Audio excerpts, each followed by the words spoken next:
It is my nerd world, and welcome to it, a Star Wars show. I'm your host, Jon Justice. Merry Christmas to you. I hope your holidays are going fantastic. On the show this week, we have Ahsoka exclusive from Jason Ward over at MakingStarWars.net. Some interesting plot details. Now, spoilers are in this reporting, so I just want to put that up front. We're far enough out from the release of Ahsoka that I don't mind going down this road, and there's some very interesting aspects, especially as it relates to Rebels. A lot of the talk around Ahsoka is that it's going to be the next season of Rebels, completing the story where it left off at the Rebels season finale. Rebels is some of my favorite Star Wars storytelling, and so I'm really excited for the Ahsoka show, hoping the quality of it is better than some of the other live-action shows that we've received from Disney Plus and certainly from Star Wars. So we have this exclusive from MakingStarWars.net, and then we have some listener feedback this week. Want to remind you, too, don't forget to go to MyNerdWorld.net. I have an amazing offer running right now on my EMBARK science fiction space opera series. So I'll give you details at the end of the show, but you can go to mynerdworld.net and anytime and check out the science fiction series and also the podcasts that I do through My Nerd World. Speaking of which, two other new podcasts this week. One, if you happen to be a Depeche Mode fan, there's another Depeche Mode podcast coming out today as well. And my instinctive reaction review of Avatar: The Way of Water. I was tempted to include a large portion of what I plan on talking about on my space opera show here on the Star Wars podcast, because there's some parallels with Star Wars that I'm beginning to see in what George Cameron now is creating with this second in what will be a potential 5-film Avatar series. But I'm going to leave that for the My Nerd World, a space opera show. So I would encourage you to go and find that. If you just search for My Nerd World, you're going to find a space opera show there as well, and also the podcast, the show for and my instinctive review reaction for Avatar as well. And of course, you can find it in the regular podcast. You can find it on YouTube here, and that'll be up later on today if you want to know my thoughts. Just a quick, 30-second review. I loved the movie. I absolutely loved the movie. And I saw it on Thursday night. I'm now recording this on Saturday morning. The more that time that I spent thinking about it, and the rest of the family went to go see it yesterday, the more I'm dying to get back to the theater to see it more. And my mind's racing on where this story is going to go. So I'm going to leave it at that. I love the film. It's not going to please everybody. There's a lot of things that I'm sure people will nitpick and be annoyed by, even from the filmmaking process of Avatar. But I will share my complete thoughts again on the My Nerd World of Space Opera show, so I would encourage you to go and check that out. All right, so for now, let's go ahead and dive into the news this week here on a Star Wars show with My Nerd World. This is not going to go the way you think. So, exclusive, young Ahsoka, and again, spoilers here, and the world between worlds. From Jason Ward at MakingStarWars.net. You can also find his show on YouTube as well. During the production of Star Wars Ahsoka, there was a code name for a character I am reluctant, writes Jason, to share at the moment. But through this code, I was able to figure out and confirm Ahsoka Tano had different code names for the different eras of her story, using different actors for those moments. This was my first hunch that we would see Ahsoka in different eras of her life to some extent. But before you think that's all this is, the story takes a sharp turn. To be clear, there is another actor playing Ahsoka Tano in Star Wars Ahsoka, and it's not the excellent Rosario Dawson, or is it fan favorite Ashley Eckstein? I cannot confirm if Ashley Eckstein is voicing the young Ahsoka at this time. To be clear, these are glimpses or small sequences, and Dawson will play Ahsoka during the majority of the story. We, the audience, will get a glimpse of Tano in other times and eras via the world between worlds. There is a version of Ahsoka in her late teens, one for another undisclosed time, might be present-day Ahsoka in terms of the narrative stuff. And finally, for the version we saw in the final moment of Star Wars Rebels in her magical white robes. My Darth Vader sources have confirmed that Ahsoka will fight Darth Vader in more ways than one, and Hayden Christensen required some training for a sequence in the series, but we will see his face again on screen wearing the same costume he wore on Mustafar in Revenge of the Sith.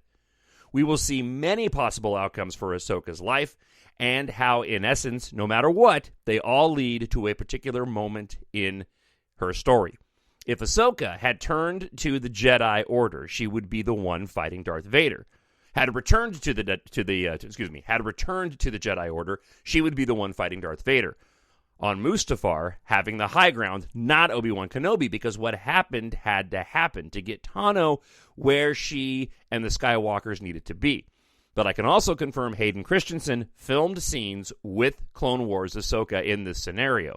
Through the world between worlds, it seems present-day Ahsoka will learn that Anakin Skywalker was destined to take the path he did, and the audience will see aspects of those outcomes, and in some of them, we see live-action Clone Wars-era Ahsoka Tano played by a new actor in a duel with her former Jedi Master, taking the place of Obi-Wan Kenobi, if this reality that never was. Fascinating. Ahsoka will also see other versions of these sequences. Had Ahsoka killed Thrawn and Ezra Bridger did not need to use the Purgle. No, had Ahsoka killed Thrawn and Ezra Bridger didn't need to use the Purgle. Ahsoka's destiny remained the same. The lesson for Tano appears to be she cannot change her destiny, and instead she must embrace it. In essence, it sounds like Ahsoka works through her regrets, and this is why she's so centered and at peace when she's with Luke Skywalker. And then Jason wraps up saying, "Que sera, sera." So take this report for, as you will in terms of rumor mill reporting. I will say that it sounds credible to me from the angle that Dave Filoni is in charge of this. He's the showrunner for Ahsoka. He was the creator and showrunner for Rebels as well. He's basically been the person behind Ahsoka since its inception from Lucas, right? Certainly all of the, past, 10 years of Ahsoka, essentially. So, I think she's been around that long, right? Gotta be. I'm getting old. This sounds like classic Dave Filoni. And as people have speculated, and I think rightfully so, they didn't introduce the world between worlds in Rebels for no reason. For those that aren't familiar, for I didn't watch Rebels, what's the world between worlds? The world between worlds was a location in which you could go into certain moments in time and actually have an impact, bring people from those moments in time. This played a major role in the series as it connected and interconnected from different timelines within the Rebel timeline, if I can be redundant. And as they showed the world between worlds, it's kind of a bit of a time travel trope with its own set of rules. There was a lot of ridiculous speculation that they would use the world between worlds to retcon the sequel trilogy and all this garbage and nonsense. I never believed that was going to be the case. If you're going to use the world between worlds, I don't think you use it to go and break or change canon. I think you use it in the way that Dave Filoni may use it, as reported here by MakingStarWars.net. You use it as a means to put a character into particular situations and continue their growth, or to show where they are at a certain point in time. As he reported, why is Ahsoka the way that she is when we see her with Luke Skywalker in those Mandalorian episodes of the Book of Boba Fett. So it won't change any of the canon, but we will get to see different scenarios played out. It's also kind of a riff on the What If series from Marvel, but still taking place within the canon storytelling without changing the stories that came before it. I think it sounds rad. I'm still trying to bring that back, by the way. I think it sounds rad. I think this is exactly the way you should use the world between worlds. As a fan, seeing a what is. See, I'm not a big fan of seeing a what if scenario if it's not real. I've never been a big fan of Star Wars content that wasn't attached to the actual canon storytelling. It's why I never really got into the expanded universe in a time before the prequels. I assumed that those stories weren't going to be stories, if Star Wars were to continue, that would be utilized. And don't really have much of a desire to read stories that don't play into the larger narrative that we're following with all of the new content coming out. This is a really interesting, unique, and fun way to play with different scenarios of what if while still keeping within the canon of Star Wars. And for that, I am 100% on board. But what do you think? Leave me a comment on YouTube, or you can email me, talkshownerd@gmail.com. One more quick item before we go to listener feedback this week. And there was a report from Collider talking with director Sean Levy. He is behind Stranger Things and also is filming Deadpool 3 right now. He apparently is in talks and working on developing a Star Wars movie, to which he told Collider he wants it to be a grand spectacle with a big heart.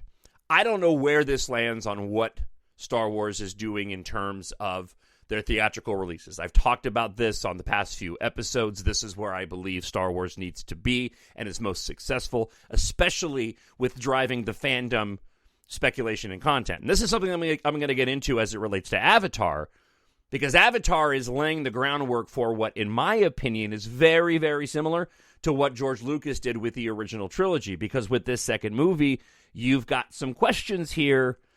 You've got mythology along with the world building. This is all, and I'm using this tone because, for me personally, as I was watching Avatar, I'm like, wow, I'm getting Star Wars storytelling vibes here. And this is a series that I can really sink my teeth into and enjoy in a way that I do Star Wars, and in a way I haven't with most other franchises. This is what I firmly believe Star Wars needs. Sure, we have commentary around the live-action shows as we get them, but in the eras and timelines that they are taking place, you know, there's endpoints to all these characters that we, for the most part, know what happens.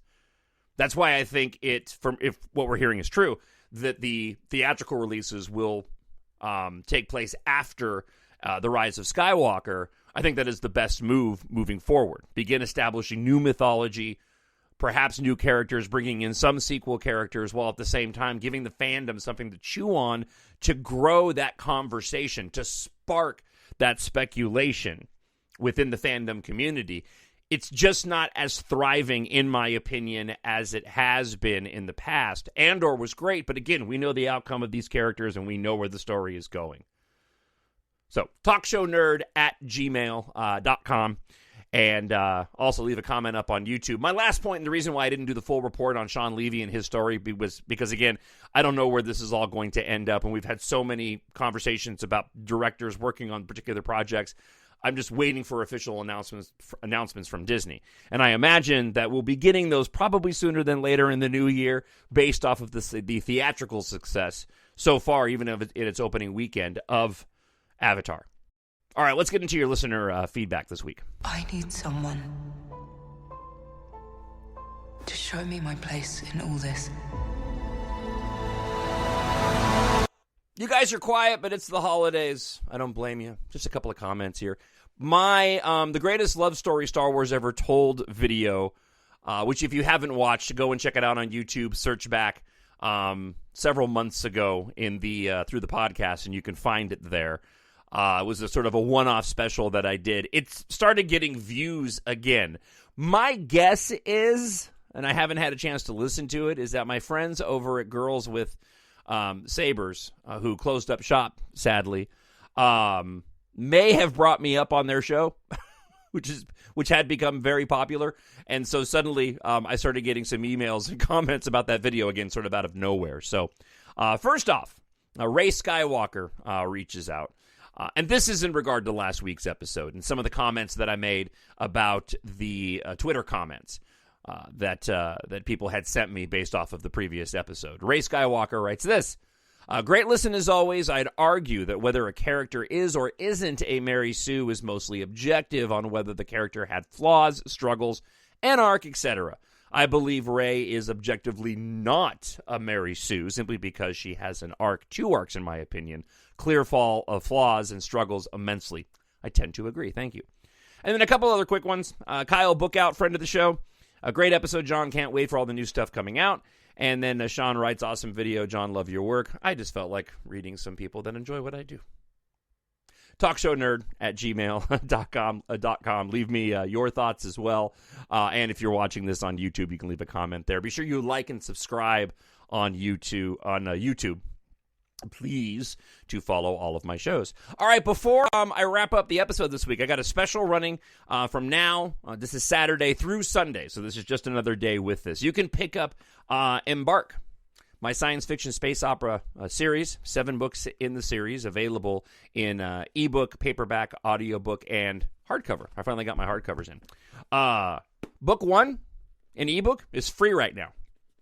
Free through Sunday. So go pick yourself up a copy of that. And I want to remind everybody, too, that if you are a longtime listener of the show, happen to pick up one of the first editions of the book, perhaps had some issues with the writing style or the editing or the pacing, I'm on the 4th and final iteration of this. It's gone through, in the past year and a half, it's gone through a complete copy edit. I've made some adjustments at the beginning of the book to pick up the pace as we get into the core of the story. So if you visited the story once and as a first book, perhaps found it a little slow at the start, I have made some major changes and really improved the writing in and of itself with a full copy edit through my editor. So go and check it out again. But the ebook right now is available for 99 cents. The description for book 1, for those that have never heard of the story before, goes as follows. As Earth faces its end, the fight to rule the stars begins. The stars are within reach, with interstellar travel possible and spaceflight available to the masses. But when an industrial accident inside a civilian and military spacecraft factory sets off an apocalyptic chain of events, all of Earth is at risk. Unaware of the disaster, pilot Taft Guardia thought he was taking a routine training flight with Keitha Morrow. He couldn't have been more wrong. After Keitha receives a cryptic message from her past, they make a shocking discovery. Excitement turns to fear when war erupts during the global evacuation. Taft quickly realizes the significance of what they've found, and so does the enemy. Now, Taft, Keitha, and a ragtag squadron of pilots are humanity's only hope for survival among the stars. Treat yourself, a friend, or family member with science fiction written for adults, but great for ages 11 plus. Again, EMBARK Book 1 and ebook is free, but buy EMBARK Book 1 today in any of your preferred formats. Available in paperback, hardcover, and audiobook as well. If you like your science fiction, space opera, epics, to be filled with romance, action, then EMBARK is perfect for you. Available on Amazon.com or head on over to mynerdworld.net. Thank you so much for checking out this week's episode. Don't know yet about next week, being Christmas weekend. So if I don't talk to you before then, have yourself a Merry Christmas. Happy New Year to you as well. I hope wherever you are happy, you are healthy, and you are safe. Thanks for listening. Thanks for watching, and talk to you soon. Bye. The Force will be with you, always. My Nerd World.